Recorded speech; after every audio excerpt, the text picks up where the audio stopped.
Good evening all of you. आप सभी का स्वागत है P2 क्लासेस प्लेटफॉर्म पर। आज का जो हमारा टॉपिक रहने वाला है वो टॉपिक है बीमारियां के अंदर लास्ट क्लास में हमने पढ़ा था क्लासिफिकेशन यानी बीमारियों का वर्गीकरण पढ़ा था। आज पढ़ने वाला है मतलब वायरल डिजीज यानी वायरस से कौन कौन सी बीमारियां होती हैं और प्रोटोजोआ से कौन कौन सी बीमारियां होती हैं। ये वायरस से होने वाली आज बीमारियों को डिटेल में पढ़ेंगे जो कि जानवरों के अंदर होती है।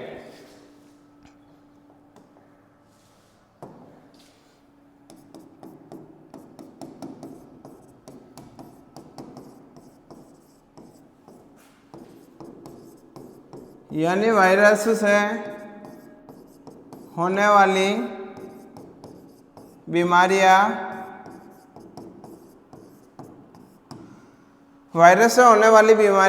की मैं बात करूं तो एनिमल्स के अंदर वायरस से होने वाली मेनली सबसे इम्पोर्टेंट और जो मेन बीमारियां है वो दो है।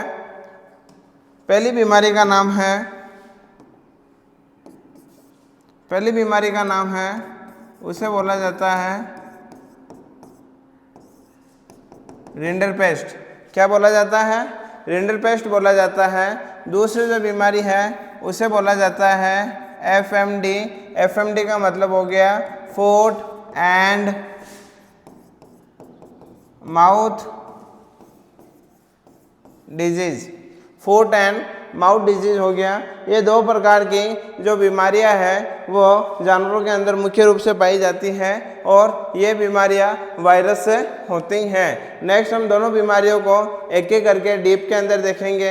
इनके कौन कौन से कैरेक्टरिस्टिक्स होते हैं, इनके क्या क्या सिम्टम्स होते हैं। देखो सबसे पहली जो बीमारी है उसका नाम है रिंडरपेस्ट। क्या नाम है? रिंडरपेस्ट। रिंडरपेस्ट को हिंदी में देखो, हिंदी में रिंडरपेस्ट इस प्रकार से लिखा जाता है। नेक्स्ट इसको पॉकनी डिजीज भी बोला जाता है। नेक्स्ट इस बीमारी को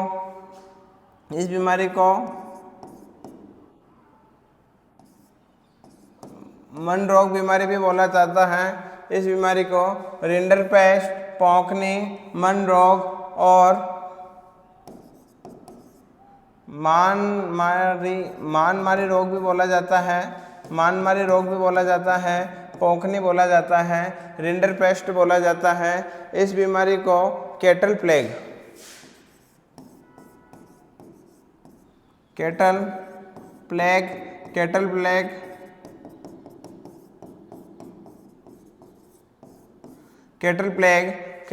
भी बोला जाता है। आपको इस बीमारी के जो अन्य नाम हैं आप सभी को याद रखने हैं, इम्पोर्टेंट है। सबसे पहले रिंडरपेस्ट को किस नाम से पुकारा जाता है? सर रिंडरपेस्ट को पॉकनी के नाम से भी बुलाया जाता है। इसे कैटल प्लेग के नाम से भी जाना जाता है। ये रिंडरपेस्ट के दो मुख्य नाम हैं। रिंडरपेस्ट के अलावा पॉकनी और कैटल प्लेग। कभी कभी इसे मन रोग या फिर मानमारी रोग भी बोला जाता है। यह इसके अन्य नाम हो गया। नेक्स्ट हम बात करें इसके अंदर जो इसका उद्भव काल का मतलब हो गया इंक्यूबेशन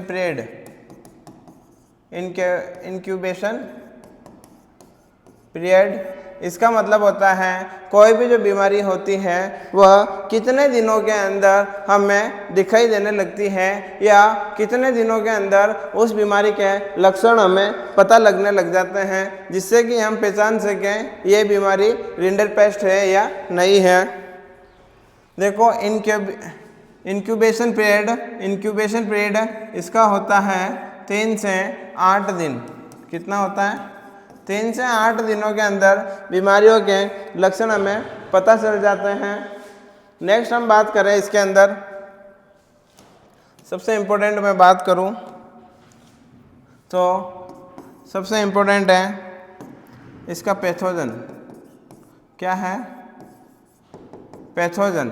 इसका सबसे इम्पोर्टेंट है पैथोजन। तो इस बीमारी के अंदर एग्जाम में पूछा गया है फिल्टर्ड वायरस।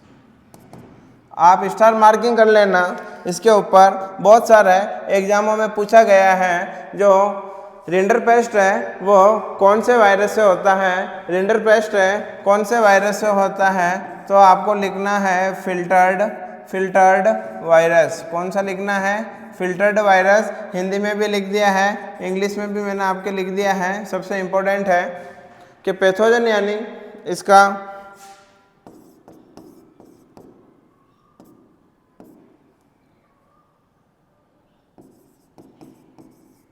रोग कारक, यानी रोग कारक मतलब किससे ये बीमारी होती है, कौन से वायरस से होती है, तो हम लिखेंगे सर फिल्टर्ड वायरस से होती है। फिल्टर्ड वायरस से ये बीमारी होती है। सबसे इम्पोर्टेंट है इसका, आपने स्टार मार्किंग कर लेना है। नेक्स्ट मैं बात करूं इसके अंदर, नेक्स्ट मैं बात करूं इसके अंदर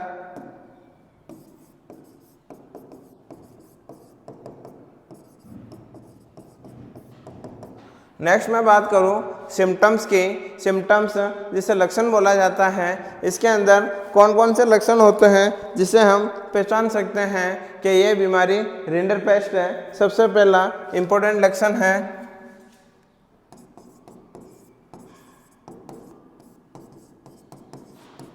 पशु को बुखार आना। आप ये एक चीज़ ध्यान रखना, जो बॉडी का टेम्परेचर है या पशु या कोई भी पशु बीमार होता है तो सबसे पहली जो बॉडी के अंदर जो रेस्पॉन्स होगा या जो एक्शन होगा वो सब बीमारियों में बुखार आना या बॉडी का टेम्परेचर बढ़ना सबसे कॉमन है। दूसरे लक्षण की बात करूं पशु के अंदर,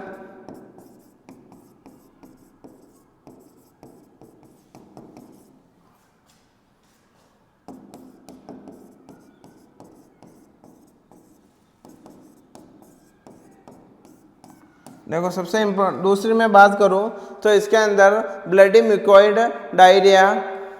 ब्लडी म्यूकोइड डायरिया मतलब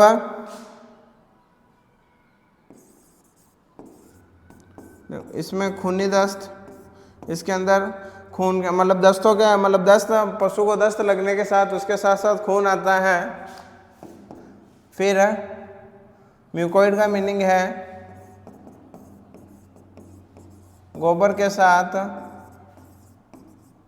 श्लेष्मा का स्त्राव, गोबर के साथ श्लेष्मा का स्त्राव, गोबर के साथ श्लेष्मा का स्त्राव होता है। नेक्स्ट और बात करें गोबर के साथ खून, गोबर के साथ खून जिसे आप ब्लड बोलते हो, रक्त बोलते हो, यानी गोबर के साथ खून का आना, खूनी दस्त लगना, गोबर में श्लेष्मा का पाया जाना, ये सारे के सारे इम्पोर्टेंट लक्षण हैं किसके हैं? रिंडरपेस्ट के हैं। नेक्स्ट यदि मैं बात करूं इसके अंदर, नेक्स्ट मैं बात करूं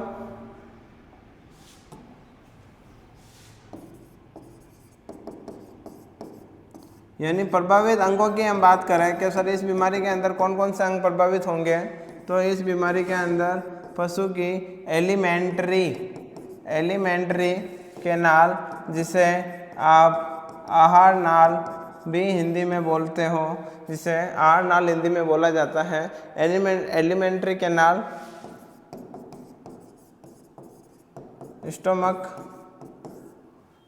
पेट, ये सारे के सारे प्रभावित अंग होते हैं इस बीमारी के अंदर। इस बीमारी के अंदर ये सारे के सारे प्रभावित अंग होते हैं। रिंडरपेस्ट बीमारी के अंदर सबसे इम्पोर्टेंट बीमारी है वायरस से होने वाली बीमारियों में से। नेक्स्ट हम बात करें सर इस बीमारी का ट्रीटमेंट कैसे किया जाएगा।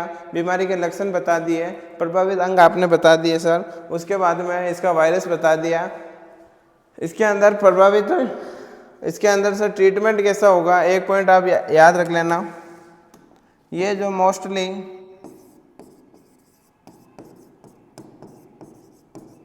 ये जो बीमारी है कौन से सीजन में होती है, इसे बोला जाता है समर सीजन या शुष्क शुष्क ऋतु के अंदर ये बीमारी जनरली पाई जाती है। नेक्स्ट हम बात करें सर ट्रीटमेंट की। नेक्स्ट किसकी बात करें सर? बीमारी तो हो गई, कोई ना, आप इसका ट्रीटमेंट बताओ। सर ट्रीटमेंट की बात करें तो इसके अंदर जो ट्रीटमेंट है वह जीटीवी यानी goat tissue virus, goat tissue virus 3 साल में एक बार, goat tissue virus GT virus है वह 7 सालों में एक बार 7 सालों में एक बार लगाया जाता है, यानी जीटी वैक्सीन है, वायरस नहीं है, ये वैक्सीन है। यानी जो गॉट टिश्यू यानी जीटी वैक्सीन है, जीटी वैक्सीन बोल सकते हो आप इसे, जीटी वैक्सीन है। गॉट टिश्यू जो वैक्सीन है वह 7 साल के अंदर एक बार लगाई जाती है। दूसरी मैं बात करूं उसे बोला जाता है रिंडरपेस्ट वैक्सीन या इसे बोला जाता है आरपी वैक्सीन। यानी ये जो वैक्सीन है 3 सालों में एक बार दी जाती है। ये वैक्सीन 3 सालों में, ये टीका, वैक्सीन का मतलब होता है टीके, ये जो टीके हैं 3 सालों में एक बार लगता है। गॉट टिश्यू वायरस का जो टीका है वह 7 सालों में एक बार लगता है। तीसरी मैं बात करूं तीसरी इसके अंदर जो बात है उसके अंदर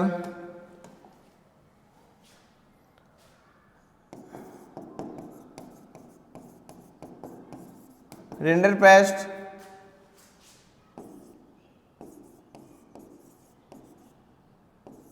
उन्मूलन प्रोग्राम है वह 1 अक्टूबर 2004 को चलाया गया। ये आपको याद रखना पड़ेगा। मोस्ट इम्पोर्टेंट के अंदर आप इसको स्टार मार्किंग कर सकते हो, डबल स्टार मार्किंग कर सकते हो इसे।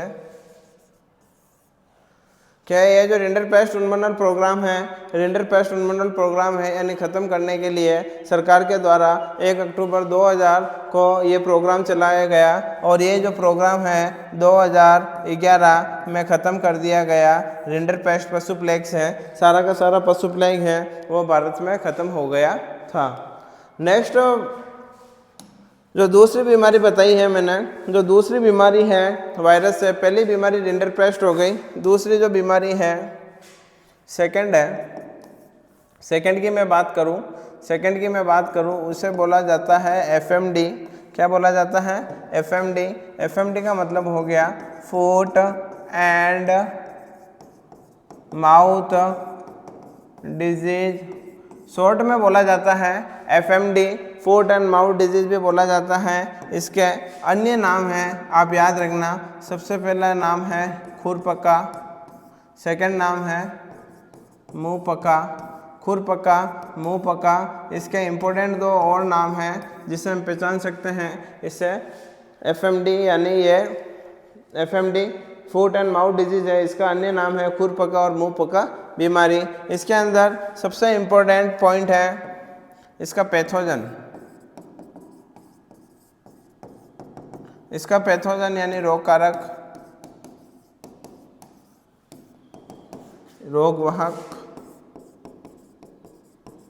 है ना, पैथोजन इसके अंदर कौन सा है आपको याद रखना है। इसके अंदर जो पैथोजन है उस पैथोजन का नाम है वायरस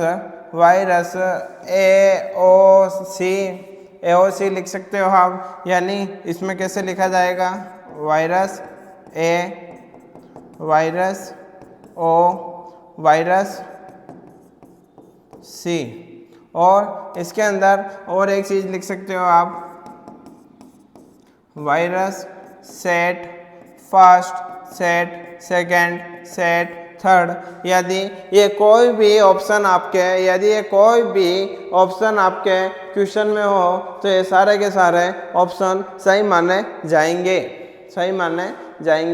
यानी एफएमडी जो डिजीज है उसके रोग वाहक या रोग कारक का क्या नाम है? रोग वाहक या रोग कारक का क्या नाम है? सर रोग कारक का नाम है वायरस ए, वायरस ओ, सी, तीनों में से कोई एक। ये वायरस से फर्स्ट, सेकंड एंड थर्ड, ये तीनों, ये 6 के 6 रोग कारक एफएमडी डिजीज के हैं।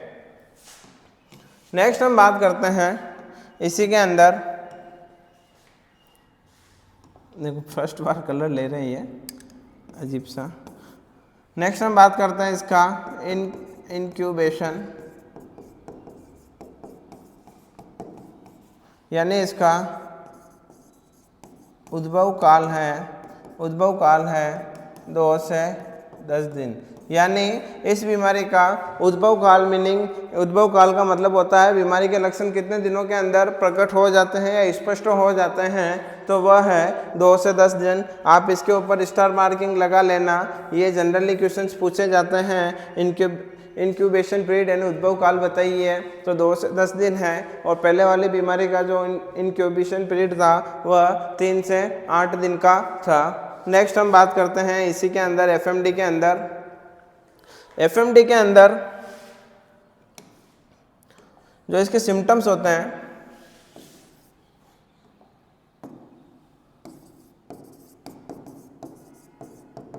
नेक्स्ट बात करते हैं इसके सिम्टम्स होते हैं। तो इस बीमारी के कौन कौन से सिम्टम्स होते हैं? सबसे पहले इसके अंदर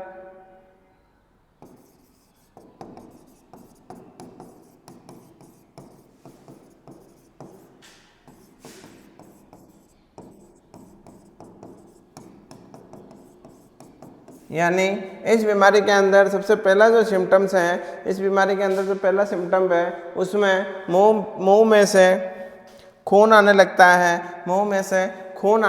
है। यानी जो पहला सिम्टम है मुंह से रक्त आना। दूसरा है मुंह में छाले यानी अल्सर, है ना, छाले, फोड़े, आप कुछ भी बोल सकते हो जाना। तीसरा है इसके अंदर पाँव या पैर या फुट पर अल्सर का हो जाना। यानी इसके अंदर जो मेनली जो सिम्टम्स है वो दो मेन सिम्टम्स हैं। पहला सिम्टम्स है मुंह में अल्सर, छाले, फोड़े, फुंसियों का हो जाना। सेकेंड जो इसके अंदर है पाँव पर छाले का हो जाना। इसीलिए इस डिजीज़ का जो नाम रखा गया है वो रखा गया है foot and mouth disease. Next हम बात करते हैं इसके अंदर, नेक्स्ट मैं बात करूं तो देखो, नेक्स्ट बात करूं इसके अंदर तो हम बात करते हैं ट्रीटमेंट की। ट्रीटमेंट, उपचार की हम बात करें। सर बीमारी हो गई, कोई ना, अब इसका ट्रीटमेंट क्या है? देखो मैं आपको ट्रीटमेंट बताऊं इसका। सबसे पहला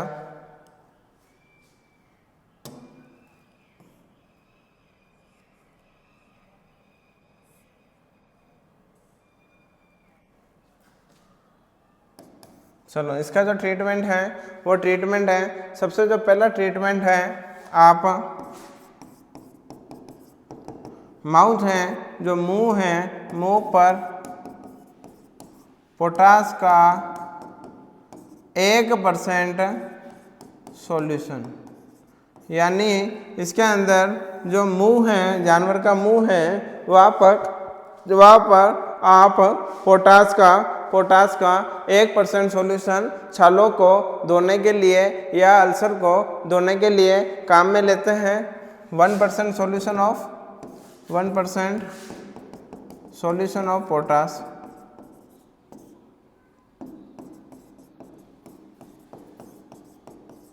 पोटास।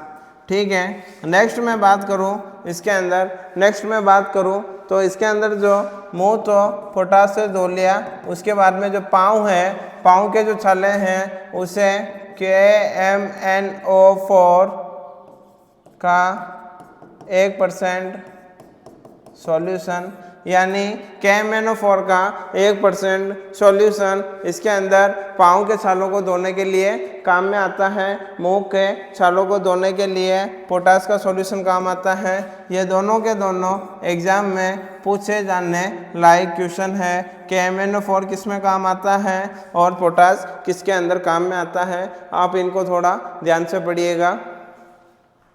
और देखो जो चौथा पॉइंट है उसका है FMD वैक्सीन, यानी FMD का जो टीका लगाना चाहिए। देखो वायरस से संबंधित दो बीमारियां थी, दोनों की दोनों बीमारियां मैंने आपको डिटेल में बता दी हैं, आपको ज़्यादा रटने की ज़रूरत नहीं है। आपको बस खास 4 से 5 पॉइंट याद रखने हैं और आपके सारे के सारे कॉन्सेप्ट क्लियर हो जाएंगे। कौन कौन से एग्जाम में पूछे जाने वाले क्वेश्चन है मैं आपको स्टार मार्किंग करवा रहा हूँ, आप इन सारों को एक बार देखना ज़रूर। तो नेक्स्ट बात करते हैं। नेक्स्ट बात करें वायरस से संबंधित जो डिजीज थी स्टडी कर ली। नेक्स्ट जो डिजीज है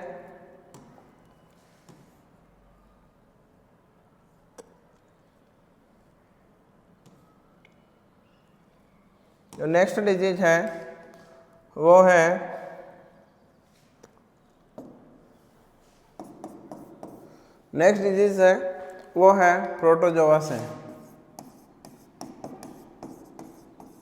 देखो हिंदी में प्रोटोजोआ से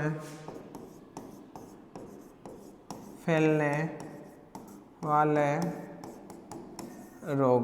देखो प्रोटोजोआ से कौन कौन से रोग फैलते हैं। Protozoa is like bacteria, virus and fungal की तरह ये भी एक प्रोटोजोआ होता है। प्रोटोजोआ से कौन कौन से रोग फैलते हैं तो मैं आपको सबसे पहले लिस्ट बनाऊं।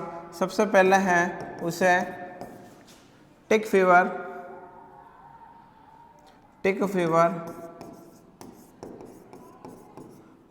बोला जाता है। सेकंड है उसे सूरा डिजीज बोला जाता है। पहली जो बीमारी है उसे बोला जाता है टिक फीवर, सेकंड को बोला जाता है सूरा डिजीज बोला जाता है।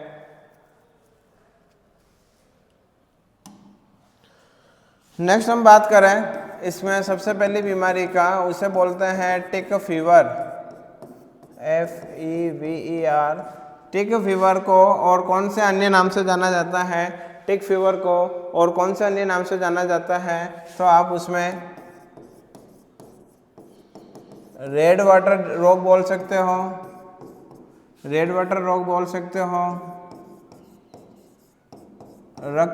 मूत्र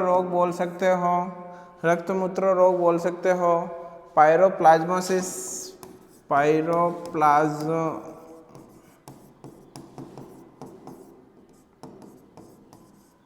यानी आप इसे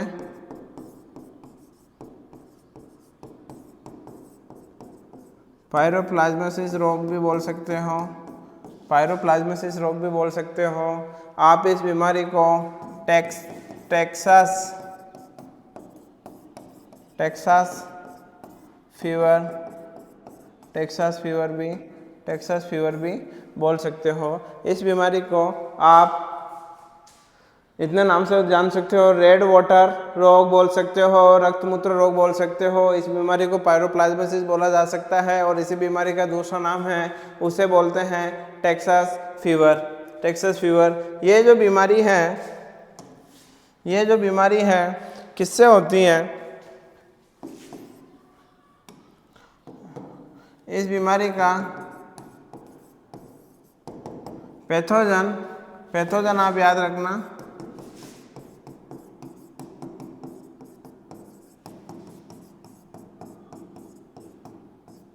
देखो इस बीमारी का जो पैथोजन है उस पैथोजन का नाम है माइक्रोफिलस माइक्रोप्लस।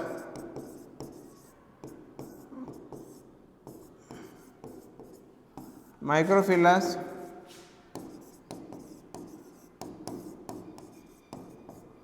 इस बीमारी का हिंदी में नाम है, बहुत इम्पोर्टेंट है इसका, बहुत इम्पोर्टेंट, आप इसके ऊपर लगा देना, डबल स्टार मार्किंग लगा देना।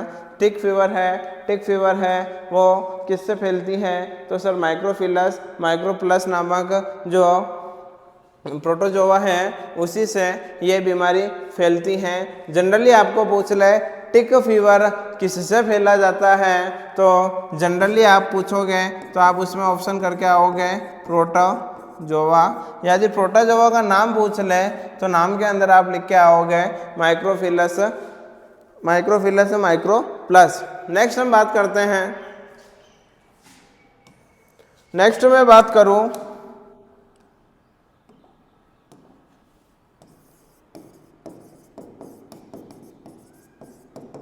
देखो, नेक्स्ट हम बात करें सिम्टम्स की, बात करूं मैं सिम्टम्स या लक्षणों की मैं बात करूं तो लक्षणों के अंदर इसके अंदर क्या क्या होते हैं? सबसे पहले ये जो बीमारी है टिक फीवर, ये जो बीमारी है वो पैरासाइट से, इसके अंदर ये जो बीमारी है पैरासाइट से फैलती है। ये बीमारी इसका जो रोगवाहक है वो तो है माइक्रोप्लस,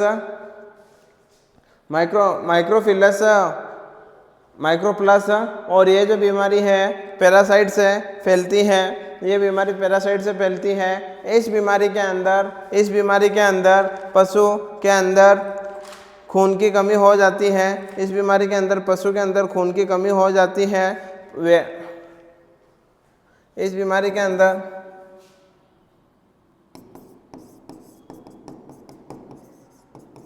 डिफिशियंसी ऑफ ब्लड, इसके अंदर खून की कमी हो जाती है। इस बीमारी के अंदर खून की कमी हो जाती है। इस बीमारी के अंदर पशु का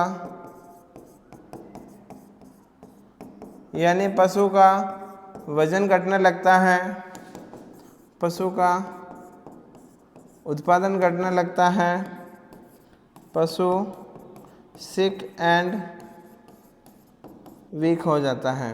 पशु इस बीमारी के अंदर कौन कौन से इंपॉर्टेंट पॉइंट है? इसके अंदर सबसे पहले खून की कमी हो जाती है, बाद में पशुओं का वजन कम हो जाता है, पशुओं का उत्पादन घट जाता है। पशुओं का उत्पादन घटने के साथ साथ इसके अंदर, इस बीमारी के अंदर पशुओं के, यहाँ पे लिख देता हूँ 5वां, इसके अंदर यूरिन प्लस ब्लड, यानी मूत्र के साथ रक्त भी आने लगता है। इस बीमारी के अंदर मूत्र के साथ रक्त भी आने लगता है। ये जो बीमारी है वह प्रोटोजोआ से फैलती है, पैरासाइट से फैलती है। ये जो लक्षण है सारे के सारे इसके अंदर आते हैं। नेक्स्ट हम बात करें इसके अंदर ट्रीटमेंट की।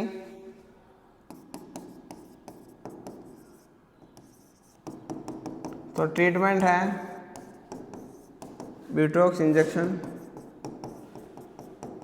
यानी ब्यूटॉक्स का इंजेक्शन लगाना चाहिए। इस बीमारी के अंदर ब्यूटेक्स का इंजेक्शन लगाना चाहिए, और इसके अंदर ब्यूटॉक्स इंजेक्शन के साथ साथ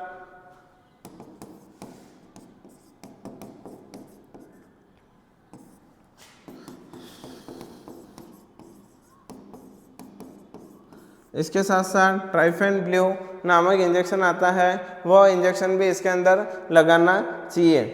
नेक्स्ट हम बात करते हैं प्रोटोजोआ की जो दूसरी बीमारी है, उसे हम बोलते हैं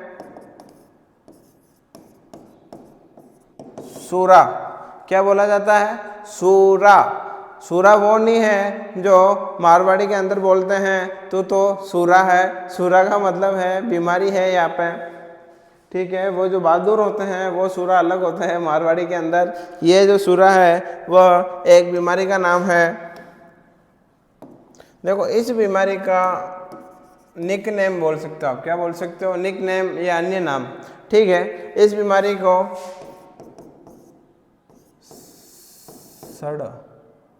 सड़तया रोग सड़तया रोग,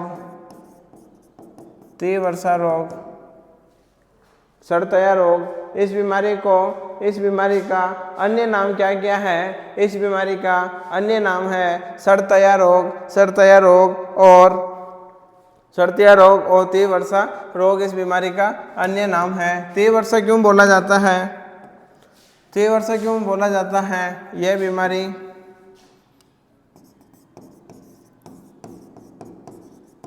लंबे सालों तक चलती है, जनरली 3 साल। इस बीमारी के जो लक्षण हैं वो जल्दी सामने नहीं आते हैं, 3 साल लग जाते हैं लक्षणों को शो होते होते। आप इस बीमारी को क्रोनिक या चिरकालीन रोग भी बोल सकते हो। क्यों बोल सकते हो? क्योंकि इस बीमारी के अंदर पशुओं के अंदर जो लक्षण हैं वो जल्दी प्रकट नहीं होते हैं, उनको प्रकट होने में टाइम लगता है, सालों लग जाते हैं, 2 साल 3 साल। उसके बाद में पशु के अंदर बीमारी को ठीक होने के लिए वापस 4 से 5 साल लग जाते हैं। इसीलिए इस टाइप की बीमारी को क्रोनिक डिजीज बोला जाता है। नेक्स्ट हम बात करें इस डिजीज की।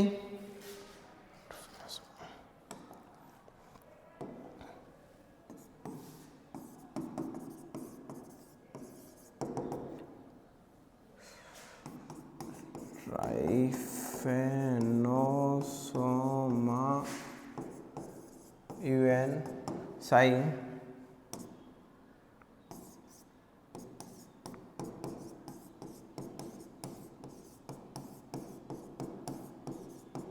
ट्रिफेनोसोमा। देखो इस बीमारी का जो बहुत इम्पोर्टेंट जो पैथोजन है, वो जो पैथोजन है किससे बीमारी होती है तो हम बात करेंगे। ये जो बीमारी है वह ट्रिपेनासोमा यूएनसाई से ये बीमारी होती है। ट्रिपेनासोमा यूएनसाई से ये बीमारी होती है।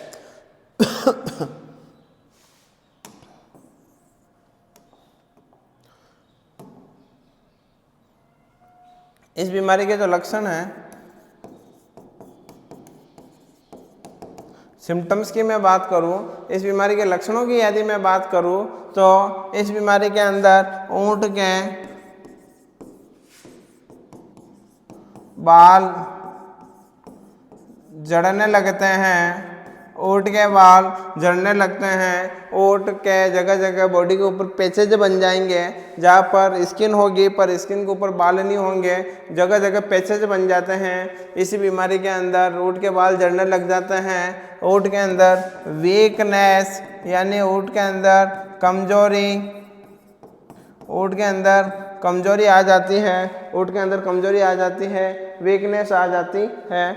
इन्हीं कैरेक्टर की वजह से, ट्रिपेनासोमा यूएनसाई की वजह से ऊँट के बालों का झड़ने लग जाते हैं, वीकनेस आ जाती है। इसका जो ट्रीटमेंट है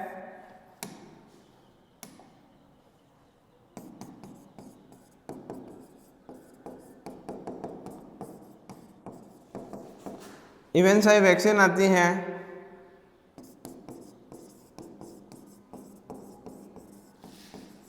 ट्रिपेनासोमा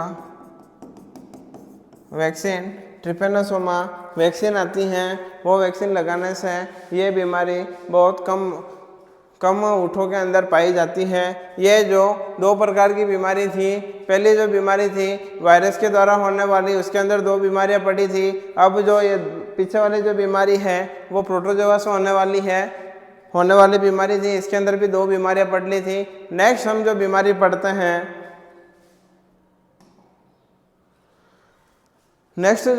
पढ़ते हैं, उस बीमारी का नाम है, वो किससे होती है? वो होती है उपापचय से। उपापचय जिसे आप बोलते हैं मेटाबॉलिक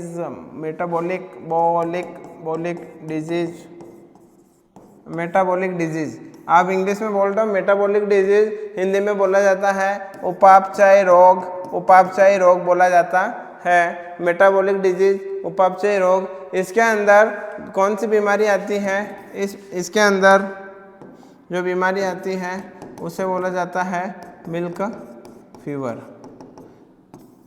यानी उपापचय रोगों के अंदर जो बीमारी आती है उस बीमारी को बोला जाता है मिल्क फीवर। मिल्क फीवर को आप हाइपोकैल्सीमिया, हिंदी में लिख देता हूँ,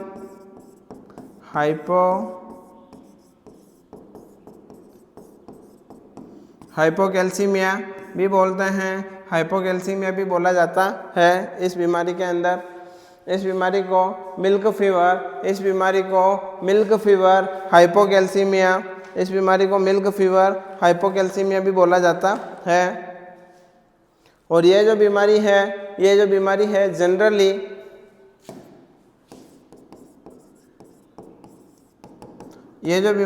जनरली मादा के अंदर होती है और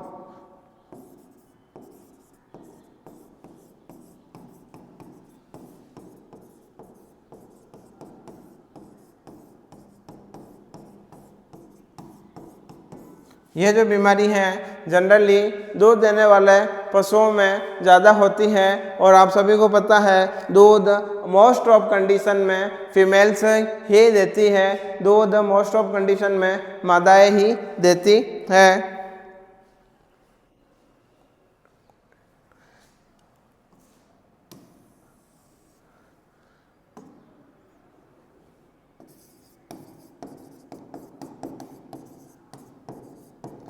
इसके जो लक्षण हैं, जो पहला लक्षण है शरीर में हाइपोकैल्सीमिया का मतलब होता है, आपको दो चीज में समझा देता हूँ। सबसे पहले हाइपो का मतलब होता है कमी, हाइपर का मतलब होता है ज़्यादा या अधिक, ज़्यादा या अधिक। ये आपको दो चीज़ क्लियर होनी चाहिए। देखो किसी के भी आगे यदि हाइपो लग जाता है, उसका मीनिंग होता है कम या डिक्रीज यानी घटना। और हाइपर का मतलब होता है ज़्यादा या अधिक। आप सबने कभी सुना होगा तो इतना हाइपर क्यों हो रहा है, तो इतना गुस्सा क्यों हो रहा है, इतना हाइपर क्यों हो रहा है। हाइपर का मतलब होता है कोई भी चीज़ में अधिक, यानी अधिक गुस्सा आना, अधिक चिड़चिड़ करना, उसे हाइपर बोलते हैं। ऐसे टर्म्स हैं। कोई भी जो डिजीज होती है उसके अगर यदि हाइपो लगा है तो उसका मतलब होगा कमी होना। और किसी का अगर यदि आगे उसके हाइपर लगा है तो उसे बोला जाएगा नाम क्या आएगा? अधिक। सबसे पहले हम बात करते हैं इसके अंदर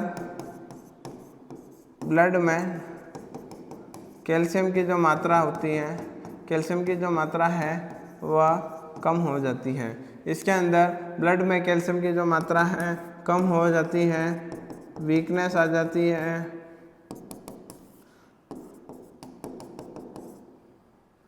यूरिन में रक्त इसके अंदर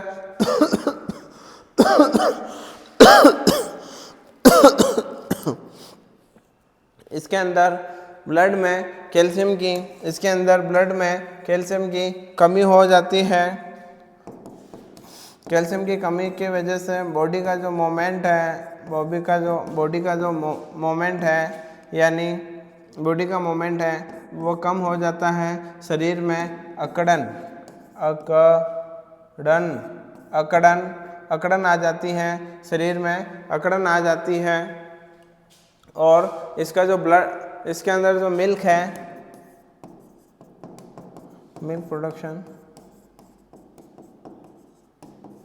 प्रोडक्शन के अंदर भी कमी आ जाती है। इसके जो सिम्टम्स हैं, दूध में कमी आ जाएगी, शरीर में वीकनेस आ जाएगी, शरीर का जो बॉडी मूवमेंट है वो कम हो जाएगा, जकड़न और अकड़न आने लगती है, ब्लड में कैल्शियम की मात्रा कम होने लगती है। देखो जनरली ब्लड के अंदर कैल्शियम की जो मात्रा है 15 से 17 मिलीग्राम होती हैं, लेकिन ये बीमारी होने के बाद में ब्लड के अंदर कैल्शियम की जो मात्रा है 8 से 9 मिलीग्राम ही रह जाती है, 8 से 9 मिलीग्राम ही रह जाती है।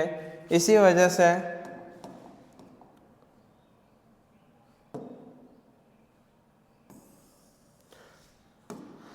वजह से इसके ट्रीटमेंट में कैल्शियम की गोलियां और कैल्शियम बोरोग्लूकेट इंजेक्शन दिए जाते हैं। इसके अंदर कैल्शियम की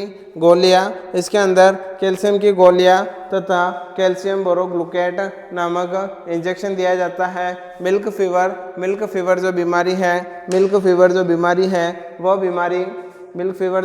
है वो बीमारी उपापचय रोग में आती है, उपापचय रोग के अंदर आती है। और इसके ये जो लक्षण हैं आप सभी ने देख लिया, इसको हाइपोकैल्सीमिया बोला जाता है। हाइपोकैल्सीमिया का मीनिंग होता है कमी होना, यानी कैल्शियम लग गया कैल्सीमिया, तो कैल्शियम की कमी होना।